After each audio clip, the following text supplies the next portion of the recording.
آپ جانتے ہیں کہ لکھنؤ ادب کا شہر ہے، مشہور ہے کہ وہاں جب لوگ لڑتے بھی ہیں تو آداب کا باہمی اخلاق کا دامن نہیں چھوڑتے۔ ذرا تحریر ملاحظہ کیجئے۔ قصہ مشہور ہے کہ ایک مرتبہ لکھنؤ کے دو بچوں کے مابین پھوٹ پڑ گئی۔ ایک بچہ رنج و عالم غصے میں دوسرے فریق بچے پر برس پڑا اور یوں گویا ہوا، عالی جاں ہماری درینہ قلبی حسرت ہے کہ آپ کے رخ روشن پر ایسا زناٹے دار تمانچہ رسید کریں کہ آپ کے چہرے پر ہماری انگلیوں کے نشان ابد تک ثبت ہو جائیں اور آپ تاحیات اس ذلت کے نشان لے کر کریا کریا کوچا کوچا اور بستی بستی پھرا کریں۔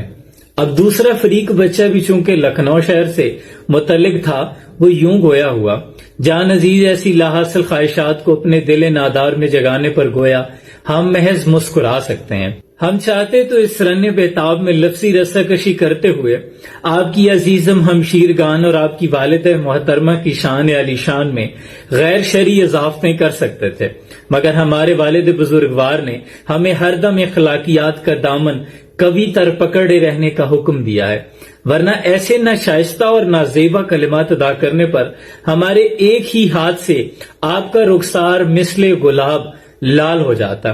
مگر قربان جائیں ہماری بے مثال تربیت پر جو ہمیشہ آڑے آ جاتی ہے۔ اب بتائیں اس پہ بندہ روئے یا ہنسے؟ یہ لڑائی ہو رہی ہے۔